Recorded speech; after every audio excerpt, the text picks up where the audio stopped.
بخێن و بینەری زوومن ئەم کاتان باش عێراق وا دیارە گرفتێکی دیاریکراوی لەبارەی نەبوونی سیولە باڵێ پارەی عێراقی هەیە لە بانکەکان بۆیە لە ماوەی ڕابردوو بە هەندێک ڕێکاری گرتووەتە بەر هەندێک کاری دیاریکراوی کردووە کە قسەی جیاوازی هێناوەتە ئارا هەندێکیان پیان وایە ئەم کارانەوەی عێراق کردێتی بۆی جۆرێک لە سیولەی بەردەست بێ ئاساییە کە کردوێتی هەندێکی دیکە دەڵێن نەدەبووە مەبکە و کردنی ئەم کارە دەستبردن بۆ ئەم ڕێکارە ئەم ئەلتەرناتیڤە ئاماژەیە بۆ ئەوەی کە پێدەچێ عێراق لە مەسلەی بوونی سیولە بوونی نەختینە گرفتی هەبێ بەڕاستی عێراق گرفتێکی دیاریکراوی لەبارەی پارەی نەختینەوە هەیە کە ئێمە پێشببینی ئەوە بکەین زیاتر قوڵ ببێتەوە ناوی بنین قەیرانێکی دیاریکراو یان نا ئەکرێ عێراق بە هەندێک ئەلتەرناتیڤ بە هەندێک ڕێکاری دیکە بتوانێت باز بەسەر ئەم مەسلەی نەبوو نەختینەیە بدا بۆچی چونکە هیچ نەبێەوە هەرێمی کوردستان لەبارەی نەبوونی ئەم نەختینەوە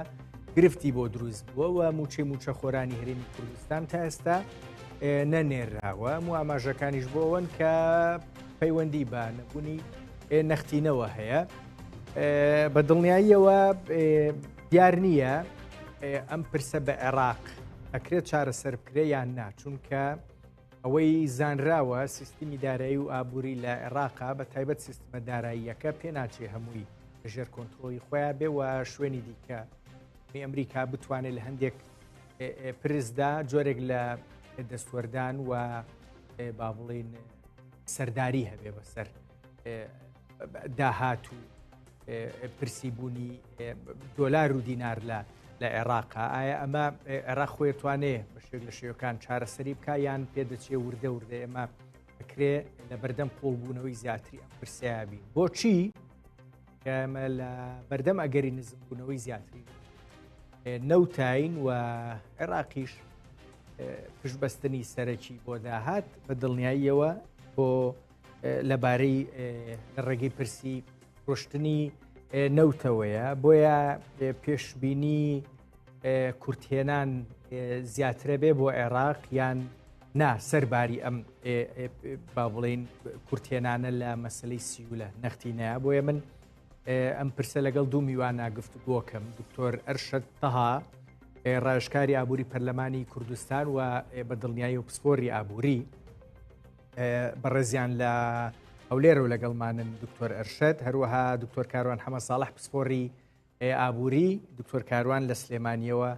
لەگەڵمایە دکتۆر ئەرشەد دکتۆر کاروان سڵاوتان لێ بێ هیوادارم باش بن بەخێر بێن بۆ زوومی ئێمە دکتۆر کاروان من ئیجازە لە ئێوە فەرموم لە دکتۆر ئەرشەدە و دەست پێ یەکەم دکتۆر ئەرشەد ئەم بێنە و بەردەی مەسلەی نەختینە لە عێراق چییە؟ کێشەیەک هەیە بە دیاریکراوی لەبارەی نەختینە و پارەی عێراقی بەردەست لە بەردەم حکوومەتی عێراقیە؟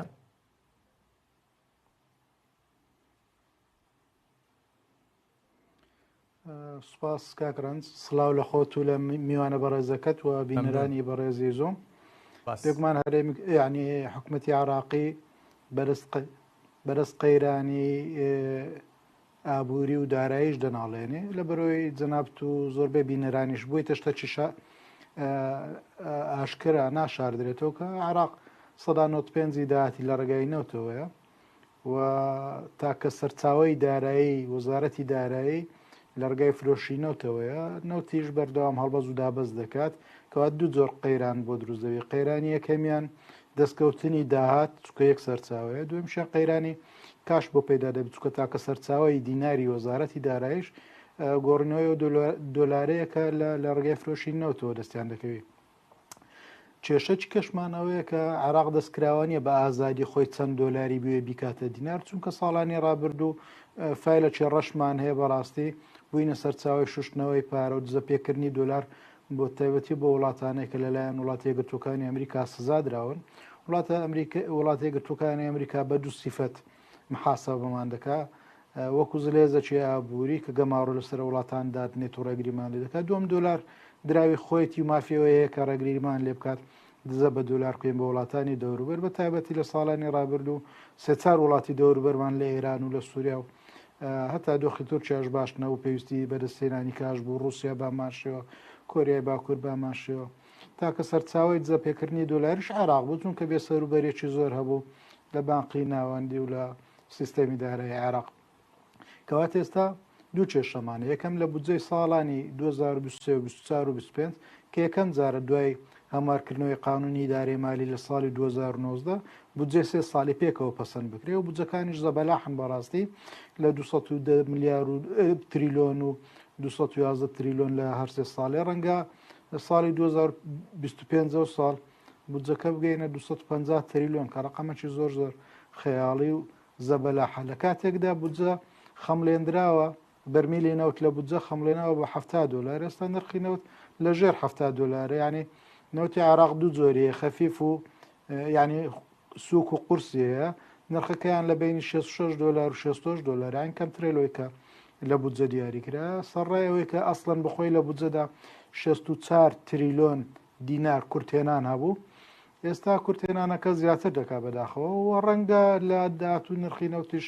زیاتر دابەزێت چکە قەیرانێکی گەورەی ئابووری لە جیاندا هەیە بە کورتی لۆ جەنابەت و بینەرانی ڕوون دەکەمەوە لە 6 ساڵی ڕابردوو بەردەوام ئابووری جیان لە قەیراندا بۆ لە ساڵی 2019 سەرەتای پوکانەوەی ئابووری دەست پێکرد ساڵی 2020 کۆڕۆنە بڵاو بووە ساڵی 2022 شەڕی ئۆکرانیا و رووسیا دەست پێکرد ساڵی 2023 شەڕی ئیسرائیل و وڵاتانی ناوچەکە دەستی پێکرد ئەو ساڵی 2025 ئەمریکا ئیدارەکەی گۆڕدرا و ترامپ دەست بەکار بوو دەستی بە جەنجێکی بازرگانی لەگەر وڵاتانی جیان و چین کردیە ئەو هەموو پشەویانە وای کردێ کە گەشەی ئابووری پێشببینی کراو نییە بەرەو گەشەکردن بڕات و پوکانەوە بێگومان لە کاتی پوکانەوەش خواست لەسەر نەوت کەم دەکا کە خواستش کەمی کرد نرخیدا دەبەزیان دۆخی عێراق ئەگەر بەو شێوەیەکە هەیە بەردەوام بێت بێگومان قەیرانی قوڵتری دەبی لەوەی کە ئێستا خۆی لە کورتێنانە خۆی قەرزارە خۆی تاکە سەرچاوی نەوتە نرخی نەوتیش سەقامگیر نییە و پێشببینی کراوە کە نرخەکە دابەزی لە برەوە بێگومان بەرەو خراپتر دەڕات وە ساڵی هەڵبژاردنیشە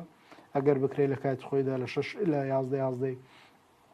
ئەو ساڵ ینی ساڵی 2025 لە بەرەوە حکوومەتی عێراق بێگومان ئەگەر دۆخیش خراپی حەزی لێ نییە لەو ساڵدا کە چەند مانگێک ماوە هەڵبژاردن ئاشکرای بکات بۆی دۆخی حکوومەت بە زعیفی نیشان نەدرێەوە بتایبەتی سەرۆکی حکوومەتی عراقی تمحاتیەوەی کە دووبارە خۆی بربژێر بکاتەوە لە بەرەوە بێگومان ئەو داتانەی دەستمان دەکەوێت ڕادەگەیەندرێ زۆر زۆر جێگای متمانەنی ئەوە کار ڕەسەقینەکانیشمان پێناڵێن بەڵام بە شێوەیەکی ئاسایی ماگانە 5 تا 8 تریلیۆن کورتێنانمان لە سیولەیە کورتێنان لە سیولە جیاوازە لەگەڵ کورتێنان لە داهات چونکە لە ئەنجامی گۆڕینەوەی دۆلار بۆ دینار هەندێک جار ناتوانانی لە مای ئەو مانگە و هەم دینارە بگۆڕێتەوە چونکە وەکو ئاماژەمان پێکرد وڵاتی یەکگرتووەکانی ئەمریکا ڕێگای پێنادات بازاری خۆی دۆلار بکاتە دینار ئەوەش کێشەی بۆ دروست دەبێ دکتۆر ئەرشاد کورتێنان ئەوم پێخۆش بوو باست کرد زۆر باش ئەوم پێخۆش بوو باست کرد کورتێنان لە سیولە لە نەختینە لەگەڵ کورتێنان لە داهات پێم وا بێمەی دووەمیان خەتەرتراگەر عێراق تێکەوێ و عێراق ئەگەر تێشی کەوت بێ پێم وا بێ بەو شێوەیە نییە وایە ئەمە یەک دوو بۆچی بەڕاستی گۆڕینەوەی دۆلار بۆ دینار بۆ عێراق بووە بەم کێشە سەرەکیە بەم گرفتە سەرەکیە وای لێ کردووە ینی دەست بۆ بڵین هەندێک پارەی دیکە بەرەکە نابوو دەستی بۆ بەرێ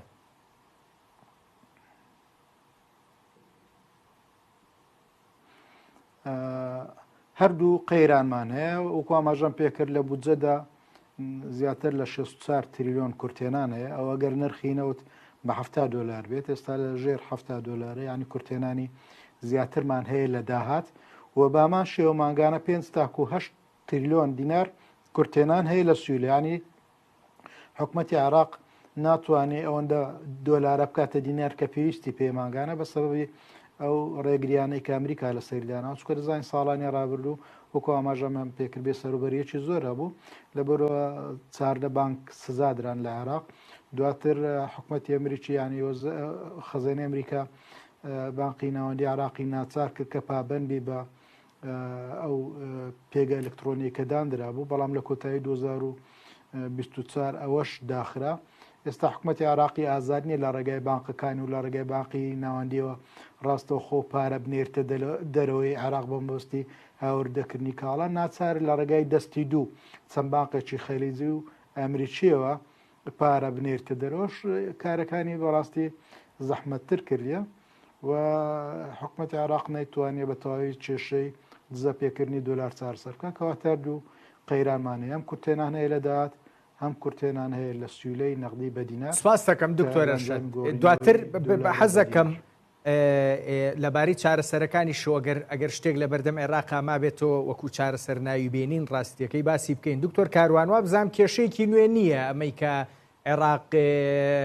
لە 2 ساڵی ڕابردووە جارجارم قسەیە کراوە کێشەی سیولەی هەیە پارەی نەختینەی لە بەردەستانیە بۆ هیچ نەبێ بۆ موچەیان بۆ پرسەکانی دیکە. ئەمەی ئەم جارە پرسێکی بنەڕەتیترە مەسلەیەکی بنەڕەتیترە یان نا گرفتێکی وانیە ڕاستیەکەی عێراق دەتوانێ تێیپەڕێنێ. بەڵێ سەرەتا سپاس بۆ جەنابەت کاکڕانج سپاس دکتۆر ڕای بەڕێزم و بۆ میوانە بە ڕێزەکەشت و بۆ هەموو بیسەران و بینەرانی کەناڵی زووم. بەڵێ بزە بەدووە ینی گرفتێکی نەکە لە عێراقا هەموو ئەو وڵاتانی کە تاکسەر چاوەن بە تایبەت وڵاتێکی وەکو عێراق کە بەرهەمی ناوخۆی زۆر کەمە و نەوت لە 45 کۆی بەرهەمی ناوخۆیی پێگەێنێ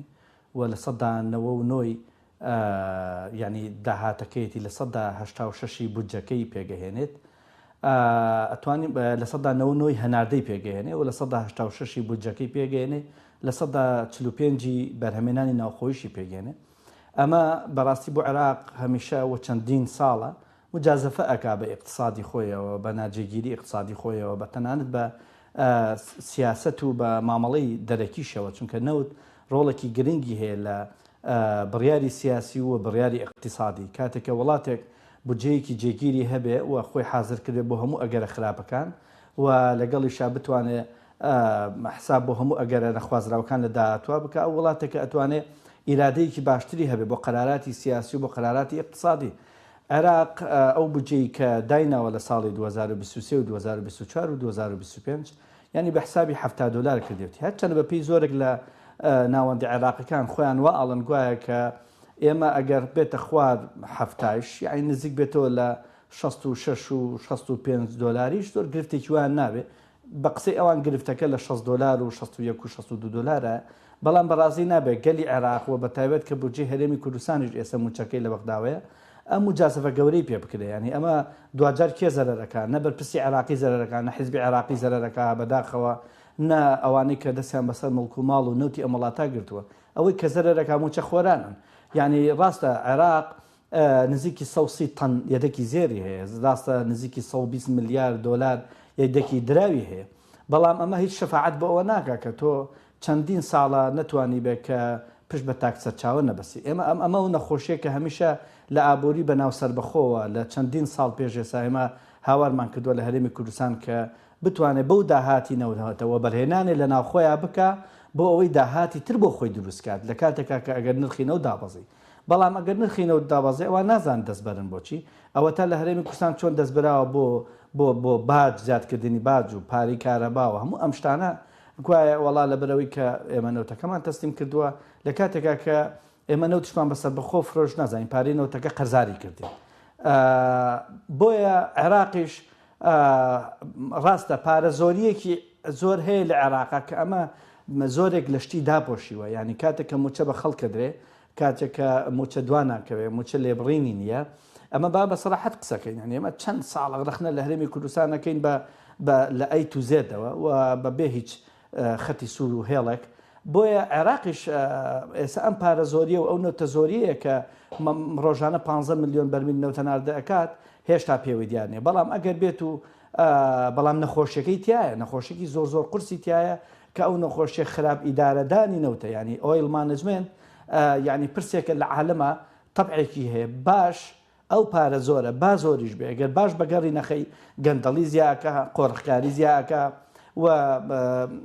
ئیرادی سیاسی و اقتصادیت لە دەسەیات بەڵام ئەوەی ئەمێنێتەوە بۆت پارەیەکی زۆرە بەڵام ئەگەر باش بەگەڕی بخەی ئەگەر پارەکەشت کەم بێ ئەتوانی کە داهاتووکی باشی پێ بنیاد بنێ هەموو کات پارە زۆری نیشانی ئەوە نیە ئەو وڵاتە اقتصادێکی باش هێبێ هەر بۆ زانەرە ئەمە هەر قسەیەکی واقعیە هەم قسەیەکی علمیە بەڵام ئەگەر بێت و بەمەرجێک ئەم پارە لە دەستێکی ئەمی نابێ لای کەمی لە دەستی وڵاتێکا بێ کە سیستەمی هەبێ لێ پێچینەوەی هەبێ نەو چەند ئەڕات چۆن سەرفەکرێ لە وەزارەتەکانە چۆن خەرجەکرێ شەفافێتی پرۆژەکان ئێمە ئەومان لەبیر نەچێت لە عێراق ئەم پارەیە کە ئێت پارەینەوت ڕاستە خۆ ئەچێتە ناو وەزارەتەکان حتا وەزارەتەکان سەلامەتە بەس بۆیە میدرعامە لە عێراقا 100 ملیۆنە دۆلارەکە لەبەرەوەی لە وەزارەت و میدرعامەکانە گەنداڵێکی زۆرەکرد لە هەرێمی کوردستانە من چەند جار وتومە نایەتە وەزارەتەکان هەر بە ئاسمانەوە پارەکە دیار نامێن ئەمە فەرقەکەی بەڵام لە عێراقا لە ناو وەزارەتەکانە گەندەڵێکی زۆر هەیە و بەم جۆرە بەهەردەدانەکرێ یعنی ببینە عێراق کاتێکە نرخی نەوت دائەبەزێت و ئەبێ احتیمالی ئەوە دابنن ئەگەر بێتە 60 چونکە کاگنەنج ئەمە بۆ جەنابت و بۆ هەموو بیسەرانیش ئەمە دابەزینە بەشێکی ڕەبتی بە هێوەربوونەوەی ئەو جەنگانە هەیە لە عالەمە یەک دووش دنیا رووسیا و هەنێک لە وڵاتانە وردە بێنەوە ناو جموجۆڵی اقتصادی لە ئاستی عالەمە سێش بڕیاری ئۆپیک و هەنێک لە وڵاتانە کە ئۆزبەکستان و عێراقی شەگرێتەوە کە لە مانگی شەشەوە هەناردەی نەوت بڕیاری ئۆپیک بڕێک زیاکات ئەمە کە هەناردەی نەوت زیاکە ینی سخستنە ڕووی نەوت زیابێت ئۆتۆماتیکیان یعنی نرخەکەی تا ڕادەیەک کەمەکات و ئەگەر بێت و بەڵام بەشێک لە بەرپرسانی عێراقی دڵی خۆیان بۆ خۆشەکەن گوایەکە ئەگەر ئەم شەڕانە کۆتایی بێ جموجۆڵی بازرگانی پیشەسازی زیاکە و پێویستی بۆ نەوت زیاکە ئەو کاتە نەوتەکە گرانە بێ باشە خۆ وڵاتانیش نەخەوتنەوە تا لە ڕێ ئۆپیکەوە بڕیارێن هەنارنەی نەو زیاکە بۆی ئەو بەشایە پڕ بێتەوە ئەمە گرنگە ئەمە چارەسەری عێراق ناکاوە چارەسەری موچەخۆرانیش ناکاوە و ئەم دۆخەشە چارەسەری هەرێمی کوردستانیش ناکا پێویستە بە پرسانی هەرێمی کوردستانەوە بە پرسانی عێراق بێنە سەرخەت ڕێکەوتنێکی باش کۆنکرێتی بکرێ و بە چاودێری وڵاتانی دەرەوە گەرچی ئێمە ئاگادارین بە پرسانی عێراقی داوان لە ئەمریکا کردو کە بە چڕی بێتە سەرخەت بۆی کە هەناردەی نەوتی هەرێمی کوردستان لەوە زیاتر نەوەستێ و لە ڕێگەی سۆمە بۆ شەوەی کە ڕێکەوتون بەڵام ئایا تا چەند پرسی سیاسی بەشداری و دەستەوەردانی وڵاتانی ئیقلیمی ڕۆڵی هەیە لە بەگەڕخستنەوەی بە دیاریکراوی دکتۆر کاروان دێمە سەر پرسانەی بینی هەرێمی کوردستان و عێراق و بە تایبەتیش مەسەلەی هەناردەکردنەوەی نەوت بە دڵنیاییەوە دێمەلات بۆ باسکردنیان بەڵام دکتۆر ئەرشەد کەمی نەختینە بە دیناری عێراقی ئەوەی لە با بڵێن زووم دیسکی ئابووری ئیشی لەسەر کردووە لە ساڵی 2024 با بڵێن داهاتی عێراق بە نەختینەی دینار با بڵێن 95 تریلیۆن بووە بەڵام 122 تریلیۆن خەرجی هەبووە پێم وابێ و ژمارەی کە تووتت لەوە چێ لەمە زیاتر بێ و تەنها لە 120 نەختینەی عێراقیش ڕاستیەکەی لە نێو بانکەکانە هاتوو چۆکەن ئەوەی دیکەی هەمووی ئەوەی ئەکوترێ بە زمانە ئابوووریەکە با بڵێن لە ماڵەوە هەڵگیراوە هەر بەڕاستی حکوومەتی عێراقی ناتوانێت ئەم پرسە کە بە ناوخۆ چارەسەرە کرێ ینی هۆکارێکە ئەکرێت لە ناوخۆی عێراق چارەسەر بکرێ شتێکی لەبارەوە بکبووی چارەسەر ببێ هەم داهاتەکە بە نەختینە بەرز بکاتەوە هەم ئەوەی دیکەش ڕاستیەکەی پارەیە و لە ماڵەوە خوێنراوە بە شێک لە شێوەکان بێتەوە ناو سیستمی بانکی و چوزانم سوڕێتەوە ئەم پارەیە بۆ ئەم گرفتە دروست نەبێ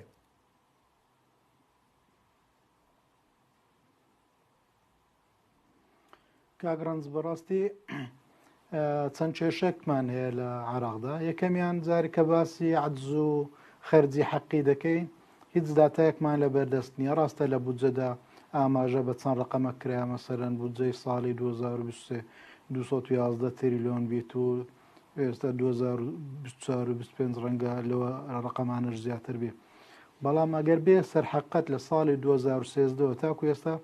حسابی ختامیمان نییە لە عێراقدا کەواتە هەموو بودجانەی لە 2013 تاکو ئێستا هەر ڕقەمێک دیاریکرا هەمووی وەهمیە کەس نازانی عەجزی حەقیقی چەندە و کەسش نازانی ئینفاقی حەقی چەندە و کەسش نازانی داهاتی حەقی چەندە چونکە ئەمە ڕقەمانە بە حەقیقی لە حسابی ختامی دەردەکەوی بەڵام کە حسابی ختامیت نییە ڕقەمەکی فەزاییە لە بودجە لێ دەدرێت و دواتر دەرگا دەکرێتەوە بۆ گەندەڵی و پارە خەرجکردن و بە هەدەردان ئەو ڕقەمانەی ساڵ بە ساڵ لە بودجە گەورە دەوی بێگومان حیزبەکان داوای پشتی زیاتر دەکەن و دابشکردنی بودجە لەسەر ئەو لایەنانەیە کە مستەفیدن ئەگەر نایت ڕنگدانەوەی نەبووە ڕەنگە بە جۆرێک سوودێکی هەبی بەڵام لە هەمان کاتیشدا زیانە لە ساڵانی ڕابردوو دەیانگۆ 9,600,000 کەس موچە لە عێراق وەردەگریتن بە فەرمانبەر و فەرمانبەری مەدەنی و سەربازی و خانەنشین و تۆڕە کۆمەڵایەتەکان بەڵام تەنها لە ساڵی 2023 یان لەو کابینە ئێستا کە هەیە زیاتر لە 500,000 کەس لە کەرتی گشتی دامەزرێنراون بە هەمیشەی لە یەک ساڵدا 500,000 کەس ئەوان هەمبار قورسی لەسەر هەرچەندە بە جۆرێک گەنجەکان وانە مستەفیدم کە دادەمەزرێن بەڵام بارقورسێکی زۆر لەسەر بودجە دروست دەکات پێویستە دەرفەتکار لە سێکتەرە ڕاستەقینەکان سێکتەری بەرهەمهێن یعنی عێراق لە ساڵی 60ەکان و 70ەکان و 80ەکان کە شەڕی عێراق و ئێرانیش بوو دۆخی باشتر بوو لە ئێستا بەرهەمی نانەوتی نزیک بوویتەوە لە 0 بەڕاستی 5 بەرهەمی ناوخۆی هیچمانایەچینە لە عێراقداکەوە خاچ کشتکواڵیە و نەوتی غازیە دەتوانین سنعاتی کیمیاوی پترۆکیمیاوی بدەێت توانین سنعاتی کشتکواڵی هەبی ئەوان هەم پچیان کەوتیەوە بە سەبەبی نەبوونی پلان و بە سەبەبی گەندەڵی شاین دۆخەکەی ساڵ بە ساڵ خراپتر دەڕواتن بە سەبارەت بە سیولەش بێگومان ئەوەی جەنابەت ئاماژت پێکرد پێویستە متمانە بە بانقەکان دروست بکرێتەوە تاکو خەڵک پارەکانیان لە ماڵەوە هەر نەگرن چووکڵگرتنی پارەکانیان لە ماڵەوە دوو زیان دەبزیانێک بۆ خاوەن پارەکان چکە ساڵ بە ساڵ هەڵاوسان هەیە یان بەهای دینار کەم دەکاتن هەڵگرتنی لە ماڵەوە زیان کرێتدا چکە پارەی ئەو ساڵ باکەی زیاتر لە ساڵی داات و بە تێپەڕبوونی کات پارەکەی واش بەهای لە دەست دەدا ئەگەر نەیخێنەوە بەرهێنان کەواتە سیستەمی بانقی بە شەکلە و پاران دەجێرتەوە بەڵام تاکە سەرچاوی نەوتوات لێ دەکات کە کێشەت هەبی بەردەوام هەرچەندە وڵاتانی دەوروبەری عێراقش خەریجەکان هەندێکیان کە لە ساڵانی ڕابردوو فێر بوون کە تەنها پشت بە یەک سەرچاوی نەوت نەبەستن وەکو ئیمارات وەکو قەتەر وەکو سعودیا ئەوان هەرچەندە وڵاتی ڕێعینە ینی بە شێوەیەکی گشتی لە ساڵانی ڕابردوو پشتیان بە هەناردەکردنی نەوت و غاز دەبست بەڵام فێر بوون ێواش ئابوووریەکەیان فرەچەشن کرد ئێستا قەیرانی سویلە دروست نابی چونکە سەرچاوی دابینکردنی پارەکە سەبارەت بە وەزارەت دارایی تەنها فرۆشتنی دەرامەتە سروشتیەکان نیە بەڵکو لە ساڵاتی ئابووری زۆر بە جۆرەکان و سێکتەرەکان دەستی دەکەوێت عێراق کێشەکەوێت تاکە سەرچاوی داهاتی نەوتە ئەو شوای لێ دەکات بەردەوام قەیرانی سویلە هەبی سەرڕایەوەی کە سیستەمی بانکی خەڵک متمانەی پێنەمایەوە باشەوەڵا دکتۆرەمەوێت لەسەر ئەم مەسلەی نەبوونی متمانە بە بانکەکان قسە بکەم چونکە ئێمە بەردەوام لەو بارەیەوە زیاتر سەرنجەکانمان لەسەر هەرێمی کوردستان بووە نەک لە عێراق و ئەوەی بیریشمان بێ بە دڵنیاییەوە لە مەسلەی تەنانەت تەڵتین و هەژماری منیشە هەموو هاواریە کرد بچن بۆ تەڵتین چونکە ڕاستیەکەی بانکەکانی عێراقیەوە متمانیان زیاترە ئەی خێرە ڕاستیەکەی عێراقیەکان ناوێرن یان چوزانم دوو دڵن لەوەی پارەکانیان بخەنە بانکە عێراقیەکانەوە و لە ماڵەوە هەڵیگرن ئەمە بۆ لە عێراق وایە خۆی ئەمە قسەکان زیاتر لەسەر هەرێمی کوردستان بوو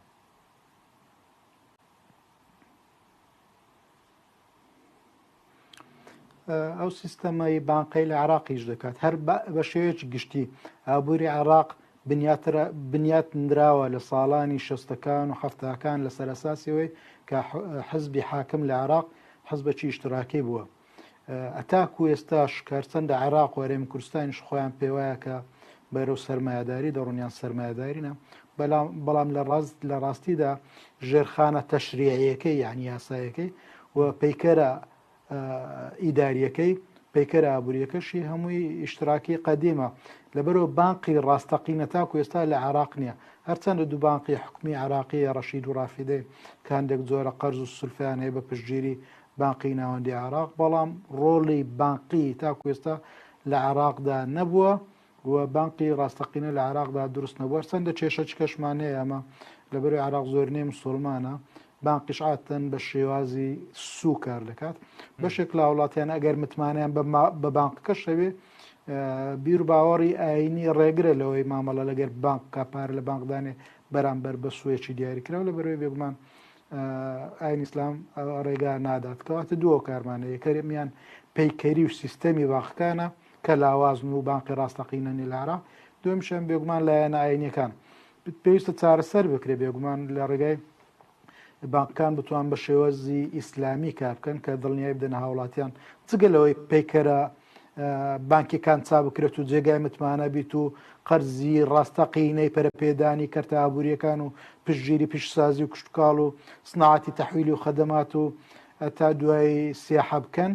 دامی ئەو پرۆژە نوێنە بکەن تاکو گەنجەکانیش بێگومان ئەمە کێشەمە زۆرە کاگرانس گەشەی دانیشتوان لە عێراق زیاتر لە 1,100,000 کەسە ساڵانە یعنی هەموو ساڵێ 1,100,000 دکتۆر ئەم بەشە هەڵگرە من دواتر ڕاستیەکەی پێشببینی بۆ ئابووری عێراق لەبارەی داهات و خەرجیەوە حەزەکەم بۆم باس بکەی من دڵنیام ژمارەت لایەوە بەردەوام خەریکی توێژینەوەی لەو بارەوە بەڵام دکتۆر کاروان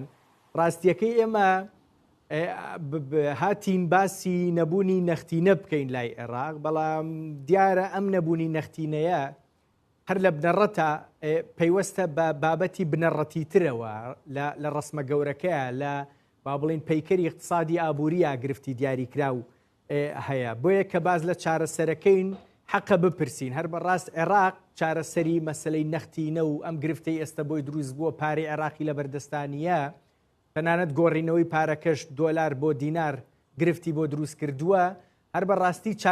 چارەسەری عێراقین عێراق خۆی ئەتوانێت چارەسەری بکە یان نەخێر پێدەچێ هەندێک لە چارەسەرەکان لە دەستی خۆیان نەبن من بۆ چیم قسەیە کە دکتۆرە نەرمین ئەمڕۆ نەرمین معروف هینە ئەندامی لیژنەی دارایی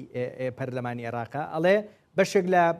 بەشێکی سەرەکی لە هۆکارەکە ئەوەیە کە ئەو ڕێکارانەی بانکی فدرالی ئەمریکا ساڵی ڕابردوو دایناوە وایان کردووە و دیناری لە فرۆشتنی دۆلارە دەزەکەوێت کەمتر بێ بۆیە منە پرسم ڕاستیەکەی چارەسەرەکە بەدەست عێراق خۆیەتی یان هەندێک چارەسەری دیکە بێ لەسەرەوە بۆی دیاری بکرێ لە دەرەوە بۆی دیاری بکرێ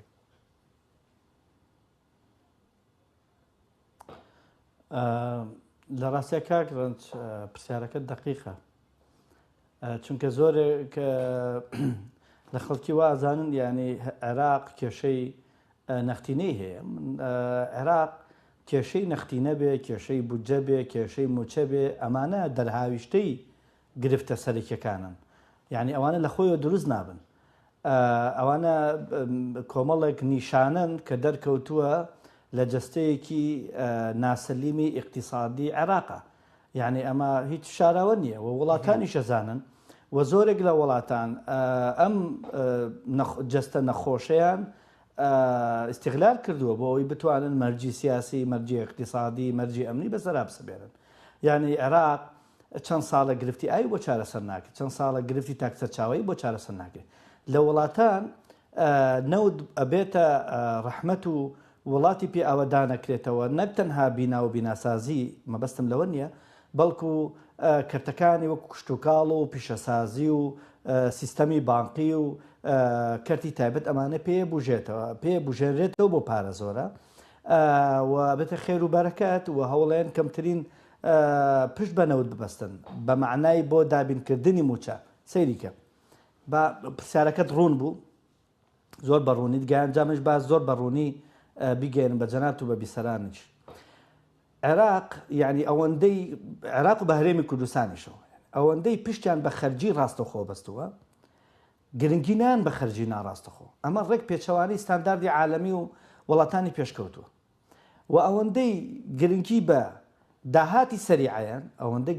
گرنگی بە داهاتی استراتیجی و درێژخان نایە چۆن بە ئەمە ڕوونکەینەوە یعنی چاویان بەس لە نەوتە دەریە نوێی فرۆشن پارەیەکی مۆڵ ئێتە وڵات باشە چاویان لەوە نییە ئەگەر کەرتی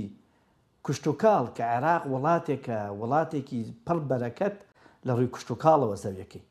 پشت بە کشتتوکاڵ ببەسێ بۆ ئەوەی خەڵکەکەی کشتتوکاڵێکی باشی هەبێت هەناردەی بەرهەمی ناوخۆیی هەبێت وە لە دوورمەودایە ویان با بڵێن بەدەستی دووی خەڵک ئەم داهاتە بێتەوە ناو وڵات و بجوڵێت و بەرهەمی ناوخۆیی زیاکە و ئەو کاتە کەرتی تایبەت جموجۆڵی تێئەکەوێ ترانسپۆرتێشن جموجۆڵی تێئەکەوێت گیرفانی خەڵک جموجۆڵی تێئەکەوێ لێرەوە هەمان نمونە بۆ کەرتی پیشەسازی بۆ کارگەکان بە زۆرێک لە شتەکان چیە بەسێ ئەمانە بە خێر و قازان نازانێ ئەڵێ منە بێمە پارە خەمە قەرز بم کرد خەرجی کشتتوکاڵی بم بە چەند هاوڵاتێک کە هەنێک نەجار هەیە تێمە و ئەم خەڵکە ئەبێ بچێ قازانشکات دوایی کە قازانجی کرد ئەنجا بێت ئەم بەرهەمە لە ناوخۆیان بفرۆشێ و مامەڵە لە بینی خەڵکا دروست بێ و هەی هوو ئەمە هەربا خۆمانە بێڵم ئەمە خەیاڵی من لەکوێ و خەیاڵی و خەڵکە لەکوێ ئەمە بەخێر نازان لە کاتێکە ئەمە پیشەسازی کشت و کاڵ کەتی تایبەت ئەمە ئەتوانین بڵێن وەکو بڵێ ناشنال سێکیوریتیە ئەمنێتی قەومی وڵاتەکەی کاکە عێراق بەس کوا گرفتی نەختینە گرفتی ئەساسی ئەمنێتی قەومیەکەی لە مەترسیایە کە کەوتۆتە مەترسیەوە ئەمنێتی قەومی چۆن دابین نەکرێت بەوە دابین نەکرێت کە تۆ خواردن و خۆراکە لە دەستی خۆتا بێ کە بتوانانی دابینکردنی خۆراک و خواردنت لە ناوخوا بتوانانی لە دەستی خۆتا بێ ئاوت لە دەستی خۆتا بێت تا ڕای کەمی ئەگەر نەوت بەرامبەر بە ئاویش بێ قازانستە بەڵام بە جۆرێک بتوانانی ئیسیسماری بکەیت ئەمە بۆ کەرتی پیشەسازیش بە هەمان جۆر بۆ بەرهێمێنانی چەندین کاڵای تر لە ناوخۆیە تۆ گرفتەکانت ئەمەیە ئەم پارە نەوتە سەریعە پشتی پێ ئەبەسێ حەزیان بە داهاتی سەریعە بۆ لەبەرێ عەقڵەتێکی کوردبینمان هەیە یعنی هەر ئەوە ئەمساڵ چەند پیاکەین و ئەم بەیانی چەند بێتە گیرفانمان و ئەم مانگە چەند بێتە گیرفانمان ئەمە هەمان شتیش لە هەرێمی کوردستانە هەمان واقع هەبووە و خەڵکیش تەجروبەی کردو کاروان دکتۆر کاروان جا هەر ئەم بەداخەوە ئەمەی تۆ باست کرد مەموزوعی داهاتی سەریع و داهاتی استراتیجی درێژخایەن لەگەڵیشە خەرجی ڕاستەخۆ ناڕاستەخۆمانەیە یعنی بەس پشتبەوە بەسن عێراق بەسە بەرلانی کە نزیکی 9 ملیۆن هاوڵاتی موچەخۆرە لە عێراق باشە ئەزانەیە بەس ئەوە دکتۆر کاروان گرفتێکی بۆ دروست بووە ئەگەر بۆم چارەسەرکەن دەچمەوە لای دکتۆر ئەرشەد دواتر دێمەوە لای دکتۆر کاروان دکتۆر ئەرشەد باسمان لە چارەسەرە کرد ئەوەی کە ئەکرێ بەدەست عێراق خۆی بێ ڕاستیەکەی چییە بیکە ئەوە ڕوونە لە هەندێک شتی بنەڕەتیە عێراق قودرەتی ئەوەی نییە هیچ نەبێ ئەم مەسەلەی نەختینەیە بۆ خۆی چارەسەر بکە ئەوە تا لە کورتهێنانێکی لەم شێوەیە بۆ نەختینە ناچارە بچێ باجی تەمین بەکاربێنێ کە لە بنەڕەتە لە ڕووی با بڵێن تێگەشتنی ئابووریەوە بۆ حکومڕانی نابێ ئەمە بکە بەڵام ئەوەندە با بڵێن بێ ئەلتەرناتیڤە ناچار بوو ئەمە بکە بەڕاستی پێم بڕێ شتێک کە عێراق خۆی لە دەستی بێ بە دەستوبردی بۆی بتوانێت شتێک نەختینە بۆ خۆی زیاد بکە نەختینەی عێراقی مەبەستمە چییە هیچی لە دەستێت یان ڕاستیەکەی نا ئێمە ویستمان باسی پێشبینی بۆ داهاتوو بکەین پێدەچێت پێشبینیەکان لەو بارەیەوە هەندێک گرفتدارتر بن ڕەشبینانەتر بن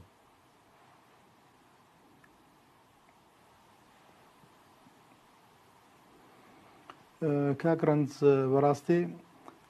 لە ئابووری دارووەکو تەندروستی چارەسەر هەیە و ئازارشچێنشەیە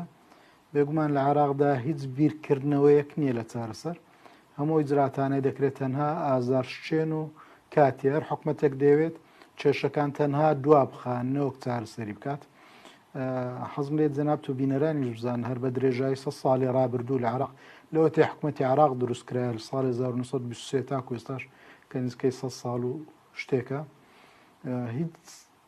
بەیت شێوەک لە عێراقدا پلاندانان نەبووە تەنها یەکجار نەبێت لە سەردەمی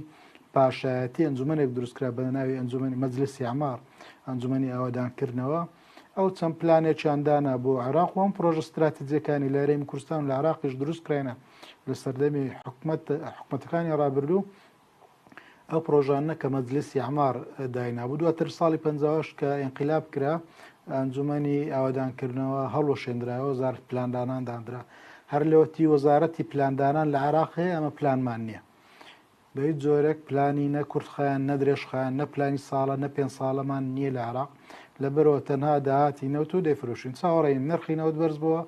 دۆخی عێراق لە ڕووی داهات و لە ڕووی نەختینەوە باشتر دەبێت نرخەکە دابەزی دۆخمان خراپ دەبێت وەکو ساڵی 2020 کە لە مێژ نییە کە کۆڕۆنا ڕوویدا داهات نزیک بووە لە سەفر دۆخی عێراق زۆر خراپ بوو لە ساڵانی ڕابردوو یەکەم جار بوو کە حکومەتی عێراقی موچە نەتوانی لە کاتی خۆی بداتن ئەوەی کردێکە بەردەوام کێشەی عێراق دۆخی عێراق بەستراوەتەوە بە نرخی نەوتەوە حەزەکەم تۆ پێم بڵێ دکتۆر ئەرشەد دەمە جەناب ئامارەکەم بەرێ بەڵام پێشبینی تۆ لەبارەی نەوتەوە چییە؟ نەوت زیاتر دابەزێ ئێستاوا لە نزیکی 60 دۆلارایە بەڵام ڕاستیەکەی هەندێک راپۆرتی دامەزراوە نێودەوڵەتیەکان ئەڵێن بۆ ئەم ساڵ پێدەچێت نزیک بێتەوە لە 50 $50 بۆ 2026 لە $40 بۆ $50 بێ.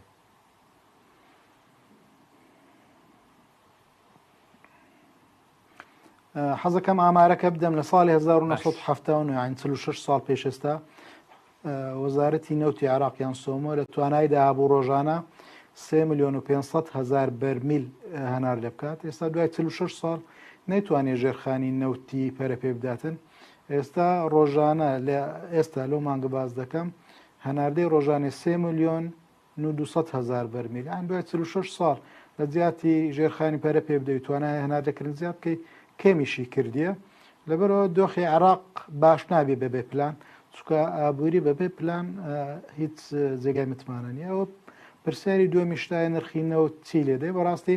ئەمە وڵاتی هەناردەکاری نەوتمانەیە و وڵاتی بەکاربەری نەوتشمانەیە. عاتەن وڵاتانی هەناردەکاری نەوت وڵاتە دواکەوتووەکانن و وڵاتە هاوردەکارەکان و بەکاربەرەکانی نەوتش وڵاتە زلهێزەکان و پیشسازیەکان. بێگومان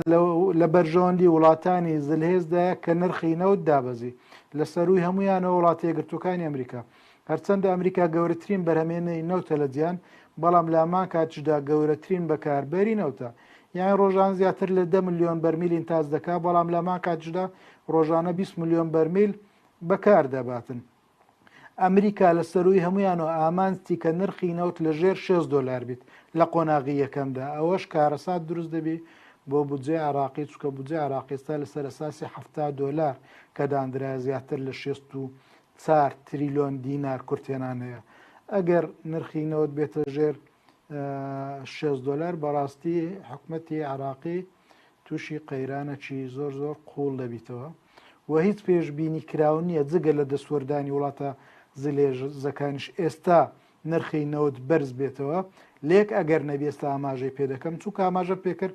زیاتر لە 5 ساڵە تاکو 6 ساڵ لە ساڵی 2019 دۆخی ئابووری بەسەبەبی ئەو هەم قەیرانانێک ئاماژەم پێکرد گەشەی ئابووری وەستاوە و پێشبینی کراونی ئەو هازوو ئەو قەیرانانە شەڕی ئۆکرانیا و رووسیا تەواو بێت لەولایە شەڕی ئیسرائیل و ناوچەکە تازەوە شەڕەکان گەرم دەبێتن. ینی پێشبینی کراونی ئەوە زوو شەڕەکە بوەستێت لە بەرە گەشەی ئابووریش زیاد ناکە. ئەگەرەکە شەوەیە ئەگەر شەڕ بکەویتە شەرقی ئەوسەد لە نێوان ئیسرائیل و ئەمریکا و ئێران شەڕێکی گەورە ڕوودات یان ژێرخانە نەوتەکانی وڵاتانی خەلیج بە ئامانج بگیرێت لەلایەن حوسیەکان بی لەلایەن ئێران بیان لەلایەن هەر پرۆکسیەکانی ئێران بیتن یان گەروی هرمز بگیرێت ڕێگانە درێ نەوت هەنار لێ بکرێ تەنها لەو ئەگەرە نرخی نەوت بەرز دەبێتەوە ئەگەر نایستا لە سپاسەکەم با کاتی ژۆن بە دکتۆر کاروان ڕاستیەکەی نرخی نەوت بەو شێوە بەرز نابێتەوە کە عراق دڵی پێی خۆش بێت. سپاس دەکەم جا ئەگەر وا بڕوا دکتۆر کاروان ڕاستیەکەی ئەوەی ئێمە بڵێین ئەگەری دروستبوونی گرفت بۆ عێراق لە پێدانی موچە لە دابینکردنی موچە جا بۆ هەرێمی کوردستان بێ کە ئەوە لە ئێستەوە دەرکەوتووەوە موچەی مانگی 4 لەبەر نەبوونی سیولە نەختینە دواکەوتووە یان بۆ خودی عێراق خۆشی بە ڕاستیەکەی ئەگەرێکی کراوەیە لە بەردەم عێراق و هەرێمی کوردستان وایە؟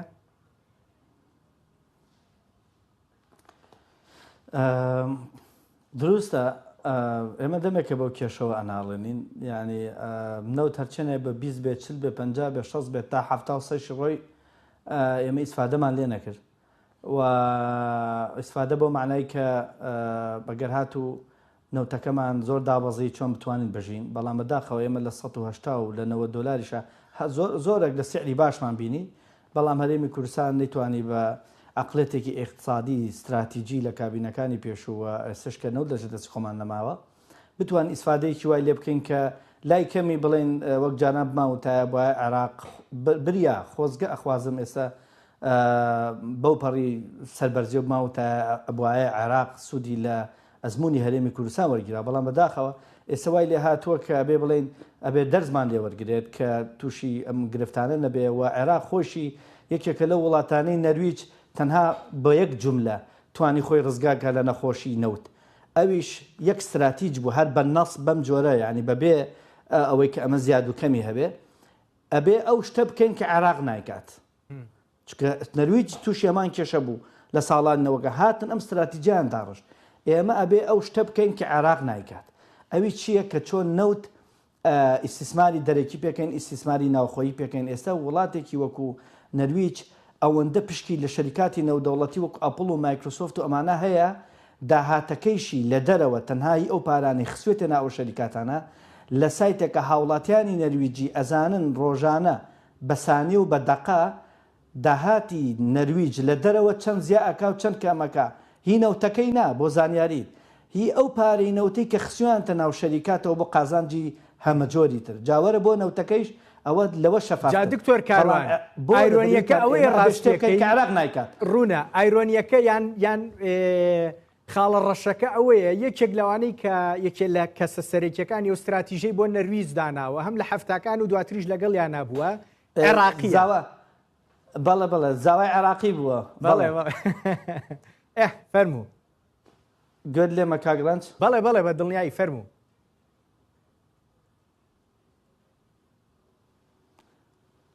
سەوت بڕا کاگرانج لای منەوە گوێت لێمە دکتۆر کاروان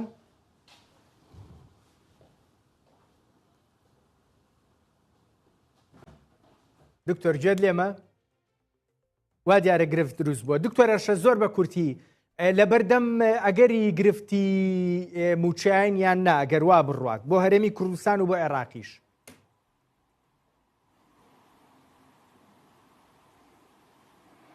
یەک تێبینی خێرامەیە وە کۆڵامدانەوەی دکتۆر کاروان نا بەڵام تەناوە کۆڕۆنکردنەوە هەرێمی کوردستان دۆخی جیاوازە لەگەڵ عێراق چونکە هەرێمی کوردستان وڵاتێکی سربەخۆنیەوە لە ساڵی 2004 دوای ڕوخانی ڕژێمی عراق لە 2023 لە 2024 بارودۆخەکە گۆڕە تاکو 2004 دۆخی هەرێمی کوردستان زۆر باش بوو گەشە و جوڵەکی ئابووری باششە بوو بەڵام لە 2004 دوای بڕینی بەشەبووجە هەرێمی کوردستان دۆخی هەرێمی کوردستان تێکچوو فشارەکانی لەسەر کەرتی نەوتی شوای کرد دۆخی کەرتی نەوتیش تێکچی بەداخۆ لە 2 ساڵی ڕابردوو هەر هەناردەی نەوت بێگزاری ڕاجیرا کەواتە بوو جەمان ڕاجیرا هەناردەی نەوتمان ڕاجیرا ئەزانی گرفتە سەرێکیەکە لە شوێن دکتۆر من لە پۆینتەکەی تۆ شتێگەم لەی دکتۆر کاروانی شتێگەم وەکو ئینساف حەزم کردنەوەکردنەوە بەڵام ئینسافیشە بڵین ڕاستیەکەی ئێمە بە داهاتی نەوت نەمانتوانی ژێرخانێکی دیاریکراوی ئابووری بە خۆت دروست بکەین وایە؟ نا من ادعایەوە ناکەم کە هەرێمی کوردستان کەم و کورتی نەبووە هەرێمی کوردستان شۆک و عێراق پلانی استراتیجی و درێژخایەنی نەبوو هیوادارین لە کابینەی دێمی حکوومەت هەرێمی کوردستان هەنگاوێکی جددی باوین سوود لە هەڵاو کەم و کورتەکانی ڕابردوو شوەربگرین و بتوانین هەرێمی کوردستان فرەچەشن بکەین و نەجاتمان بێ لەو قەیرانانەی کە تاکە سەرچاوی داهاتمان نەوت بێت و تەنها چاومان لە دەستی عراقیش بێت ئەگەر ئەوان قەیرانیانە بۆ هەرێمی کوردستان جاتخوا دکتۆر دوو جار گرفت بۆ دکتۆر کاروان دروست بوو تەکنیکیماژەم پێکرد لە عراقدا هیچ با بچمەوە لای بمبورە دکتۆر ئەرشەد دکتۆر کاروان لەبارەی موچەوە قسەمانە کرد گرفتمان بۆ دروستە بێ یان نا ڕاستیەکەی من وا هاتمە بەرنامەکەوە وتم کێشەی نەختینەمان هەیە بەڵام هەر زوو دکتۆر ئەرشەد وتی ئەمە کێشە نییە ڕاستیەکەی قەیرانە تەنانەت وەکو قەیرانی داراییش سەیری وڵات جارێک کاگرانج فەرموو گرفتی موچە دروستە بێیان تۆ گرنتیم بەرێ دەی کە تەلەفۆنەکە بەرێ کە قسە بکەم دەی گرنتی بەرێ کە قسە بکە تەلەفۆنەکە دانەخرێ دەی ئیشەڵاوە بێ گرفتی سەوت دروست نەبێت جا بەڕاستی کاگرانج منیش حەزم بە وەڵامکاری نییە بەڵام کاگەشت حتمما کەسێکی ئەکادیمیە ئێمە هەرچێکەڵێن ئەبێ لای کەمی ڕوو ئەکادیمی واقعی و نیشتیمانیەکەمان نەکەینە قوربانی هەنێشتی تر نازانم ئێمە تا 2014 کە کاگەشت دەڵێ ئێمە هەچ گرفتێکمان نەبوو خەڵک بەخۆشی ژیاوە بەڕاستی ئەوە وەکو وایە باوکێک ملیۆنە دۆلار سەروەت بەجێ بێڵێ بۆ کوڕەکەی و کوڕەکەیشی بۆ خۆی 5-6 ساڵ ڕەفاهەت پێ بژی بەڵام کاتێککە پارەکەی تەواو بوو بڵێ کاکە وەڵا هیچم نەماوە و خۆش ژیاوین ئەمە پێی ناوترێ عقلەتی اقتصادی پێ ناوتێ عقلەتی ئیدارە پێ ناوترێ عقلەتی سیاسی لە کاتێکا من خاتریشم گرتون و تومە کوڕەکە پارەکەی باش خەرج کردووە و خۆش ژیاون بەڵام بەڕاستی ئێمە کوا خۆشیاوین تا 2024 هاتن پارەیەکی نەوتی زۆر بوو و بە اعترافی خۆیان ئێستا کە خۆیان ئەڵەن 30 ملیار قەرزارین ئەمە کوای باش بووە ئەمە کوای بەڕێوەبردنێکی باش بووە تۆ نەوت بفرۆشی 30 ملیار خەڵق دکتۆر کاروان ڕاستیەکەی ئەمە زۆر هەڵەگرێت بۆ موچە تووشی گرفتە بینیان بێڵە بە قسەکانم کەم باشە دەی تا نەبراوە بە قسەکانم تاواشە باشە بەڕاستی ئێمە خۆی ئەوە گرنگە کە هەد بوو بزانی چۆنی خەرجەکەی چۆن ئیسیسماری پێەکەین نەک ئەوەی کە نەدما بڵێ ئیترە بێ بڵێن وڵی ئاوا بکە و ئاوا نەکە و ئاوا مەکە ئێمە کە هەمان بوو ئەو کاتە حونەری بوو کە بە قسەی خۆمە بازاری حونەری بوو کە ئێمە بمانزانیا چۆن خەرجەکەین چۆن ئیسیسماری پێەکەین نەک تا 2014 تاوەکو ئەمریکا تورکیا ئێران هەموو ئەم وڵاتە بێدەنگ بوو لە هەناردەکردنی نەوت کە گەورەترین فرسەت بوو باشە بەڵام ئێمە چونکە عقلێتی ئەو کاتی حکومڕانیمان نەزانی ئەمان و تشتێکی باش نابێت ئەوە بوو وامان لێ هات هەمووی بێدەنگ بووتیان باشە بە ئەمە پاسی بین بە هەرێمی کوردستان سەران هەرێمی کوردستان بەشکم نمونەیەکی جوانی حکومڕانی تەقدیم بکەن بەڵام بینیان خەڵکەکان کردە ژێر قەرزی 30 میلیارد دلارەوە کاکە قاسەی حکوومەت تەسلیم کراس دلارێکی تیان نەبوو لەگەڵیشە ئێستا کە نەوتەکە تەسلیمەکرێ ئێمە بین شەڕ لەسەرەوەکەین بڵین کاکە وەڵایی هەرێمی کوردستان هیچ گرفتێکی نییە گە گرفتێ دروست بوو لە عێراقەوە ئەوە خەتای عێراقە موچەکەمان بۆ دابین ناکرێت